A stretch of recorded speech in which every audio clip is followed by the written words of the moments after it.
But the children of Indus were great and glorious, and their children also. And if they had not lived, the history of the Eldar would have been diminished. Hello and welcome to all the men and women of the West. I'm Joe. Today's video is going to be about the House of Finwe, namely just going through all of its branches and just having fun tracing the lineage. So let's get started. Finwe was the founder of the house. The first branch was founded by his union with Miriel, and from this union, Fëanor was born. Now we're going to jump into the House of Fëanor. While still in his early youth, he wedded Nerdanel, the daughter of a great smith named Matan. Among those of the Noldor, most dear to Alle and of Matan, he learned much of the makings of things in metal and in stone. Nerdanel also was firm of will, but more patient than Fëanor, desiring to understand minds rather than to master them. So we're introduced this way to Nerdanel, the wife of Fëanor, matriarch of the Fëanorian house. She ended up mothering 7 sons with her husband, which is the most any elven couple has ever had. And her favorites were her 2 young twins, whom were the youngest of the house. But when they were landed, Maethros, the eldest of his sons, and on a time the friend of Fingon, ere Morgoth's lies came between, spoke to Fëanor, saying, "Now what ships and rowers will you spare to return, and whom shall they bear hither first?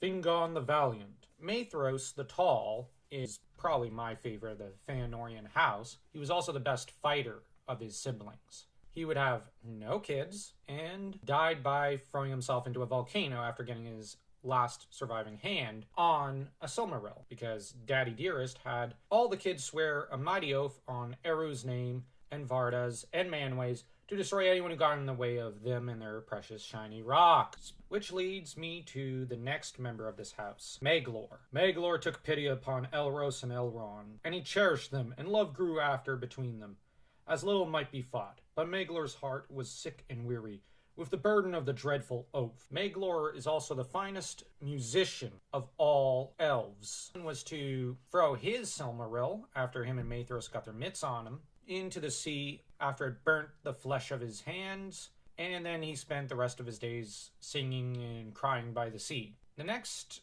member of the house was Celegorm. Then Baron throttled Curufin, but death was near him, for Celegorm rode upon him with a spear. Celegorm mostly associated with Curufin. Curufin mostly acts as Celegorm's wingman, with Celegorm desiring Luthien in the tale of Beren and Luthien. So these two are kind of the most villainous of the Fëanorians.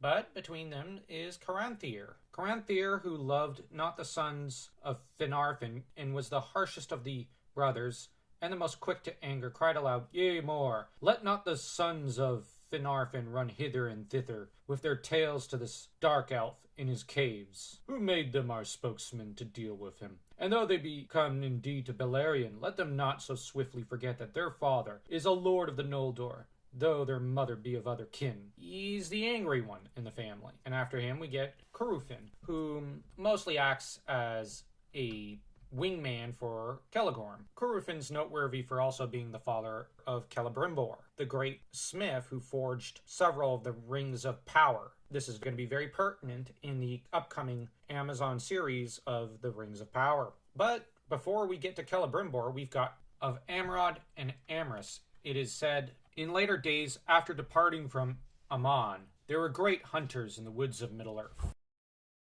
In Eregion, Gwaith y Myrdain, the people of the jewel smiths, surpassed in cunning all that have ever wrought, save for only Fëanor himself. And indeed, greatest in skill among them was Celebrimbor, son of Curufin." Celebrimbor is noteworthy for kind of being the cause behind some of the messes in the Third Age. His intent was good, was pure.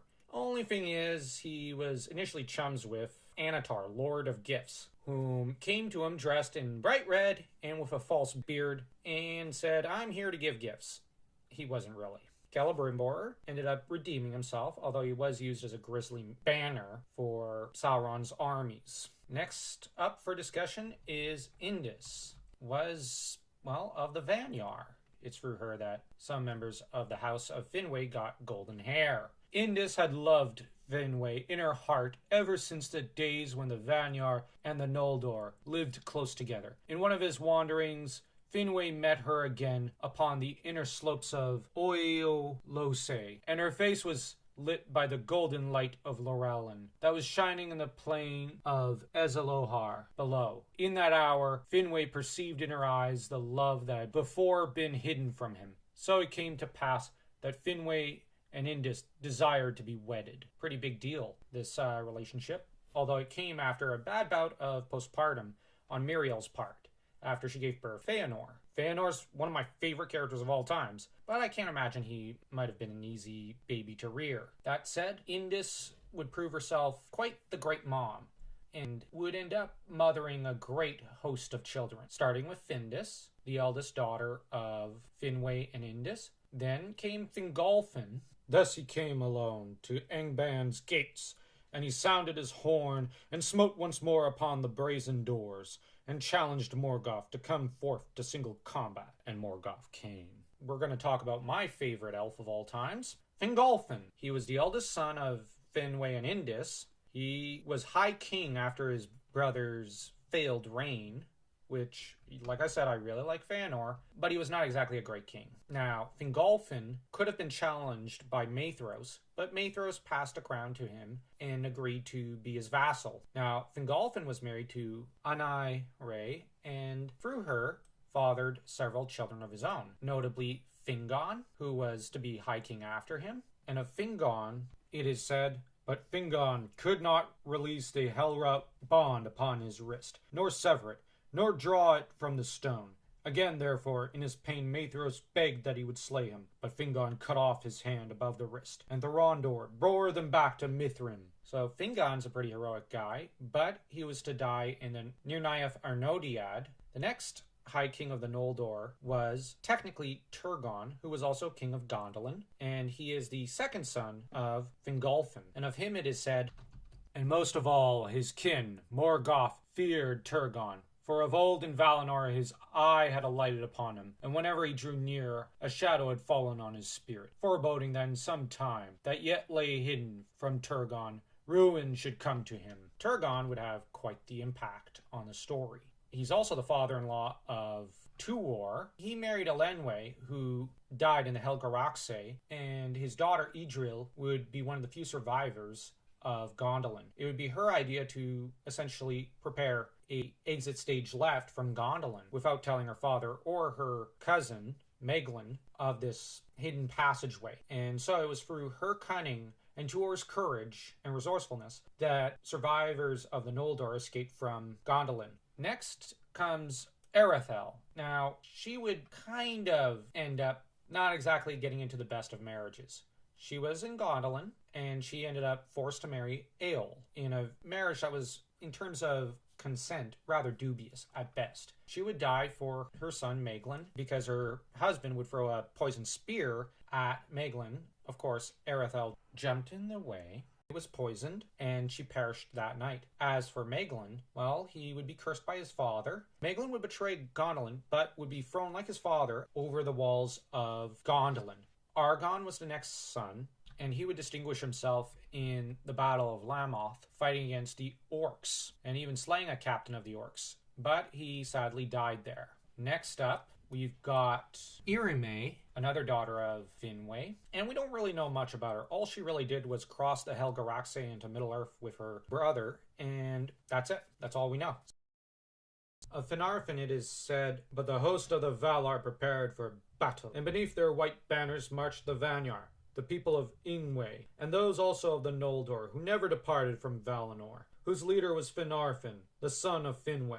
Finarfin was the wisest of the sons of Finwe, and Finarfin took one look at the crimes his brother was committing, Feanor and noped out of there and said, nope, I'm staying here. He fathered several kids as well. His wife was Iarwen, daughter of Olwe. His eldest son was Finrod, Felagund. Long Felagund watched them, and love for them stirred in his heart. Felagund, as that quote implies, is the first elf to befriend humans. Pretty much give them a show when he came out of hiding and took up a rude harp which Beor had laid aside. it's through his great courage that Beren was able to make his way to Sauron's tower on the island of werewolves. So Finrod, die for his bro, Beren, is one of the most remarkable elves to have ever lived, and a worthy heir to his father.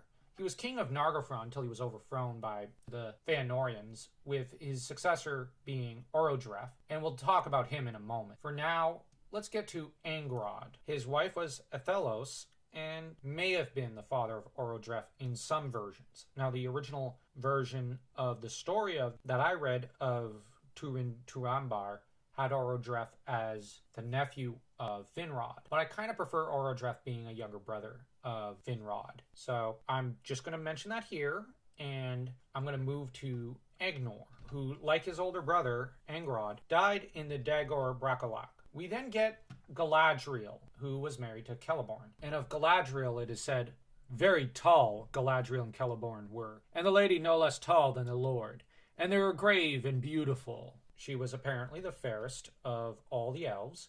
She is mother to Celebrian, who would later marry Elrond. Galadriel would play a huge role, primarily in the second and third ages. We're going to just comment on how awesome she is, and then we're going to move to Orodreth. And of Orodreth, it is said, and Orodreth was slain in the forefront of the battle. He was slain in the battle of Tumhalad, all because he listened to bad advice from Turin Turambar, another character I really love, but who really made poor decisions like Feanor did. Orodreth's daughter, Finduilas, would be slain by orcs, sadly, but there was a silver lining for Orodreth. But his son was Gil-galad, that great king of the Second Age who was to be the last of the High Kings of the Noldor. And honestly, Gil-galad is one of my absolute favorite characters from the Second Age. He is coolness personified. And I'll be honest, I know a lot of people don't care one way or the other about Orodreth. I love Orodreth. Yes, he kind of had poor judgment in some ways, but he's still cool. So with that said, tell me which of these characters are your favorite. What do you think of this family tree I've tried to present? I wanted to present a complete picture of the house. That said, I just wanted to stop just shy of Eorendil and whatnot. If you enjoyed this video, like. If you really loved it, don't forget to smash that subscribe button like you're Morgoth trying to smash Fingolfin into itty-bitty pieces with Grond.